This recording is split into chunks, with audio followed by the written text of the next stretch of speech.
Halo semua, perkenalkan kami dari kelompok 5 yang beranggotakan yang pertama Saudara Willy Putra dengan NIM 045, lalu ada Saudara Mediko Biraja dengan NIM 3 digit yang terakhir 044, lalu ada Saudara Gede Ade Rangga Arinata dengan 3 digit yang terakhir 142, lalu ada Saudara Igusti Nyoman Murah Yoga Widiarta dengan 3 digit yang terakhir 129, dan saya sendiri Heri Dani Persatya Liukai dengan 3 digit yang terakhir 052. Di sini kami akan menyampaikan proposal ide bisnis yang telah kami rancang.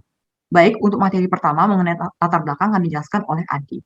Baik, terima kasih Heri. Di sini saya akan menjelaskan latar belakang mengenai perusahaan yang kami buat, yaitu TJ Foria. Jadi ide bisnis ini timbul karena melihat kebutuhan mahasiswa IT Unut dalam membuat proyek atau tugas besar berupa pembuatan aplikasi, di mana pada pembuatannya diperlukan rancangan atau desain interface pada awal pembuatannya. Jadi perusahaan kami merupakan media berbasis website penyediaan template desain interface. Dan mungkin sekian dari latar belakang mengenai perusahaan TJ Foria, dan pembahasan selanjutnya akan dilanjutkan oleh teman saya. Oke, baik. Di sini saya akan menjelaskan tentang gambaran umum produk, di mana TJ Foria merupakan media berbasis website penyedia template desain interface. Banyak jenis dan tampilan template desain interface yang disediakan yang dapat dipilih. Produk-produk pada TJ Foria dapat dibuat sesuai dengan desain yang diberikan oleh pelanggan ataupun perusahaan pengembangan aplikasi, serta mereka juga dapat melakukan pemasangan lowongan. Di sini selanjutnya ada penjelasan tentang peluang dan analisa pasar.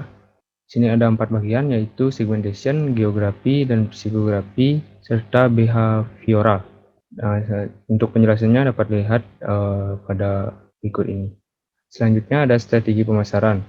Pada usaha TJ Foria ini terdapat 2 strategi pemasaran, yaitu yang pertama digital marketing dan offline marketing. Untuk lebih jelasnya dapat dilihat pada tabel ini. Nah, di sini selanjutnya ada bisnis model kanvas dari perusahaan TJ Foria kami. Untuk jelasnya dapat dilihat pada analisa model bisnis ini.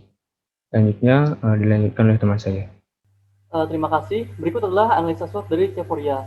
Kekuatan Ceforia yaitu prosesan yang fleksibel, bekerja sama dengan UI UX designer handal yang menjamin kualitas produk, dan tersedia fitur penyesuaian produk. Namun, kelemahan Ceforia yaitu tidak tetapnya biaya penyesuaian produk. Kesempatan yang dimiliki Ceforia yakni demand UI UX di kalangan mahasiswa melimpah. Di sisi lain, Ceforia memiliki ancaman yaitu ketatnya persaingan diakibatkan banyaknya bisnis serupa. Kemudian, cara kerja layanan Ceforia diawali dengan registrasi atau login akun oleh pelanggan dan UI UX designer.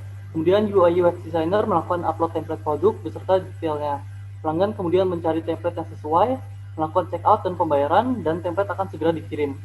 Memilih opsi kustomisasi akan dipertemukan dengan UI UX designer terkait, sedangkan pemasangan iklan lowongan akan dilakukan setelah melakukan pembayaran. Selanjutnya yaitu salah satu resiko Ceforia, yaitu Ceforia belum dikenal oleh masyarakat luas. Tindakan preventif dilakukan dengan gencar melakukan promosi, serta bertindak represif dengan mengevaluasi insight website, strategi, dan segmentasi target usaha. Resiko lain yaitu ketidakpuasan atau terjadi gangguan. Tindakan preventif dilakukan dengan menyediakan layanan customer service, kemudian bertindak secara represif dengan responsif dan solutif terhadap masalah. Untuk yang selanjutnya adalah metode pelaksanaan, di mana terdiri dari 3 hal, yaitu input, proses, dan output. Input di sini memiliki beberapa tahap, yaitu yang pertama survei pasar dan rencana kreasi produk. Yang kedua studi kelayakan bisnis, ketiga persiapan sumber daya manusia, yang keempat analisa komponen, kelima persiapan komponen, dan keenam penyediaan modal atau dana.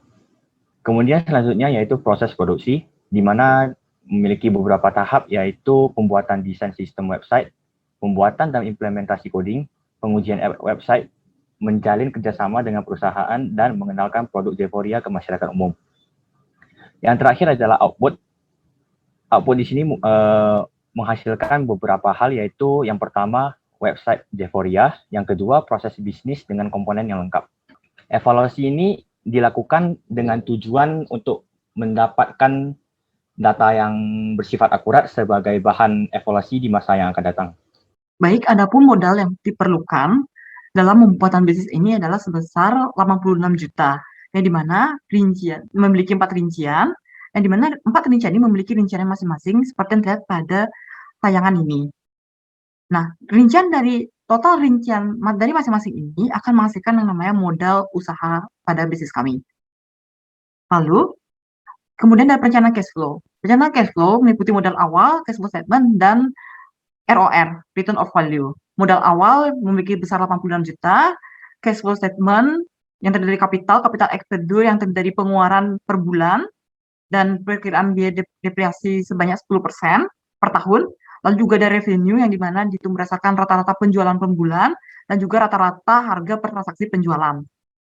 Omset yang kami bisa dapatkan untuk per bulannya adalah sekitar 75 juta dengan per tahunnya sekitar 900 juta per tahun. Untuk total pengeluarannya kami di sini mengeluarkan pengeluaran sebesar 177.500 dengan total transaksi 2.400 transaksi dengan keuntungan per tahun mencapai 722.500. Adapun analysis rate of return ataupun persentase dari keuntungan bersih kami mencapai 8,4% per tahun. Ini dia merupakan jadwal dari kegiatan kami dan ini juga dari tim manajemen pada bisnis kami yang terdiri dari CEO, CPO, CMO, CFO, dan CEO.